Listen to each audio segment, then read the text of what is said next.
Another week, another ukulele, another one of the big guns, and another handmade instrument. Keep watching.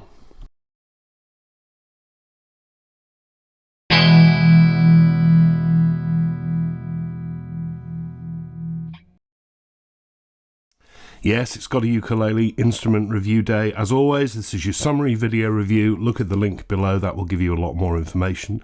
Thanks again to those that donate to the website through the PayPal button on the page or through the Patreon, because that's what really helps keep this site going. And why not think about subscribing to GotAUkulele? Hit the subscribe button below and also click that little bell symbol. Hit that now. After you're subscribed, you'll get notifications of new videos. Okay, like I say, one of the big guns, so we're in Baritone territory, and it's also another handmade instrument. It's a brand I've featured before, and they're always huge fun to feature as well. The brand is called Bonanza Ukuleles from Minnesota in the USA. They're made by cabinet maker Pete Mai, the business run by Pete and his wife Shelley, and they've always been quirky, different, but great fun, and always sound good. And he's got this habit of building in a way that you think that's not going to work, but it does work. This one's a new one.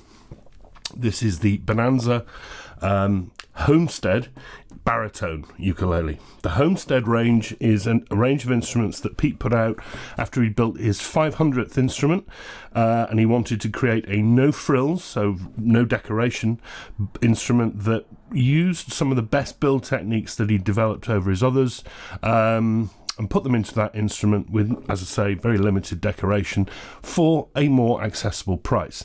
These are available in all the scales, soprano through to baritone. This one's the baritone that he has loaned me to have a look at. And I think, because I like playing the ukuleles, I think it's absolutely cracking to look at. It just is.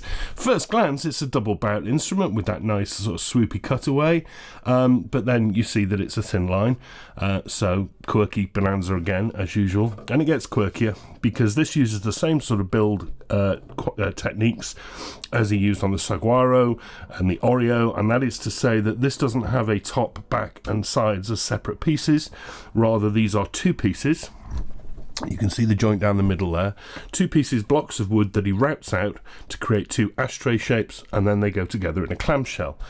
I didn't think it would work. It did. It worked really well with the Oreo and the Saguaro, and that's what he's done here.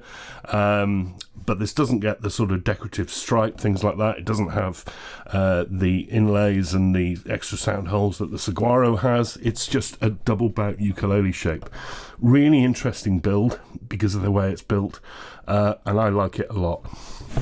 The bridge is the same as all Bonanzas, I think. It's a through body, so you put the strings through, pull them out the sound hole, tie a knot and pull them back, running through those little star-shaped holes. The saddle is a straight-topped Corian saddle, that's stone substitute, and really nice break angle there as well, so that's going to mean excellent transfer of vibration down into the top of the instrument. That's really nice.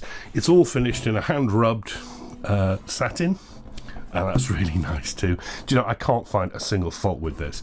Have a look on the review because you'll see a picture inside, because it uses that very, very odd bracing technique, because it's really tidy in there. There's no mess. There's no need for linings because of the way it's joined in the middle like that. But the bracing there's no back bracing. The bracing on the top is integral to the top. When it's routed out, he leaves the braces in place. So there's a bracing pattern down here, one here, and they're actually engraved out of the block of wood. Very clever, and he did that with a Saguaro and it worked very well. I love it. I love the look of it. The neck is made of mahogany. It looks like a single piece. It's really shallow because it's a narrow body. Nice little shallow heel here. Pretty flat on the back as well. Finished in the same satin, so it's not grippy. You've got 38mm across at the Corian nut and about 30 from D to E. I like that. Fingerboard, walnut, really nice grain pattern in it.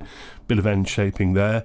It's not edge bound, but you can't see the edges of the frets because of another technique that Pete employs, and he calls it his self-binding fingerboard. That's to say that when he fits the frets, of which you get 1, 2, 3, 4, 5, 6, 7, 8, 9, 10, 11, 12, 13, 14 to the body, 15, 16, 17, 18, 19 in total.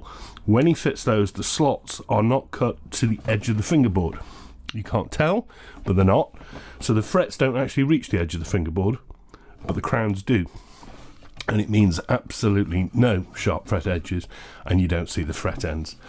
Wooden dot position markers facing out at 5, 7, 10, 12 and 15. You also get white dots on the side. Excellent. Beyond that nut, the usual flat-topped Bonanza headstock. There's a wooden face on that. I'm not sure why, but there is, in more mahogany. These are available, by the way, in other types of wood as well, aspen and things like that. I like that. Tuners, these are unbranded sealed gears, very similar to what you get on a Pono by the look of it. Look at those buttons, small black buttons. He also offers other tuner options for you as well. The strings here are a mix. There's a couple of labella guitar strings which are wound on the D and the G, and the B and the E string are Stiguar fluorocarbon. Price, the Baritone, $299, so it comes in at a lower price than the Saguaro and the Oreo, which is what he wanted because it's no frills. The concerts and tenors and sopranos cheaper again. Really good price. You get a couple of strap buttons as well, as you've probably seen. It's really light. It's really nicely balanced. And one thing I said about the Oreo and the Saguaro is I love the tone of them, and they had really good sustain. They weren't the loudest ukuleles on the block. This one, I don't know whether he's changed the routing or it's thinner. It's so resonant, it feels like a drum. That's incredible. Really resonant. Really comfortable to play as well because it's thin, that's tactile. Doesn't feel like a baritone. Certainly doesn't feel like a heavy baritone. It's not cumbersome in the hands. Let's get it tuned up with the strobe, because these strings are new.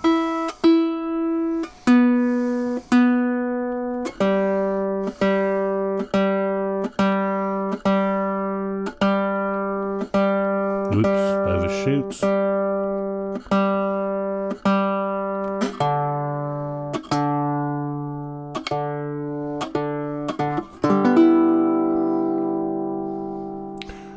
That's sustaining, it's still going. And the whole instrument is vibrating in my hands. That's stunning. Sounds like a guitar. I love that. Whoa, volume, not a problem.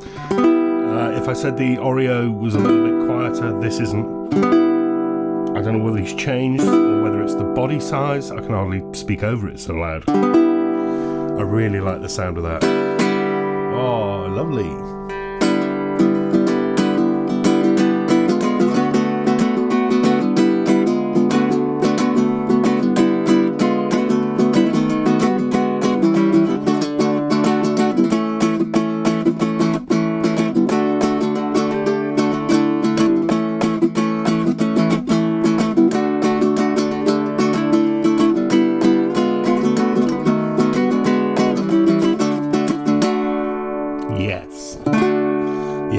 Yes. That's lovely. I really like that.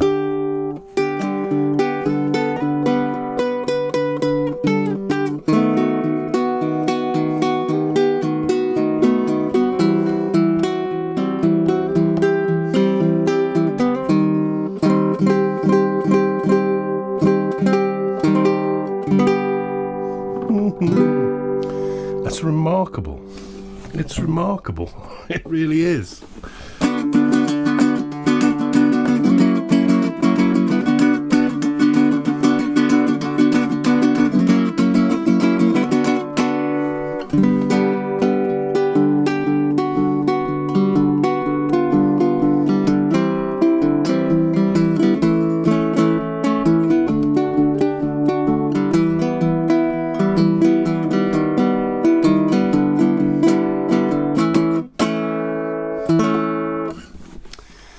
Wow, this is going to get the best Bonanza score on GotAUkulele so far. I get that some people will like the more decorative ones. I really like the stripe on the Oreo as well. I don't miss it here. Maybe it's because I like plain, but there's something about that I think just looks excellent. I think this is the Bonanza for me. this is what I'd choose. I think the price obviously being a bit cheaper helps, but the build here is absolutely superb. The look and the tactile nature of it is superb. The sound's really good. The volume's really good. This is a cracking instrument. Absolutely adore this one. The Bonanza Homestead series. This is the Baritone. $299, bit cheaper for the soprano, concert and tenors. Made by Pete in Minnesota in the USA. Highly recommended. I love looking at Bonanza instruments. They're always different. They're always funky. They're always loads of fun to play. You need one of these. I'm taking a break next week. I've got some family stuff I've got to get dealt with, and then we'll be back again in 2 weeks' time. We get back on. Loads more coming. Booked up now till the middle of May. Thanks very much for your ongoing support. Enjoy the rest of your weekend, and go carefully. Bye-bye.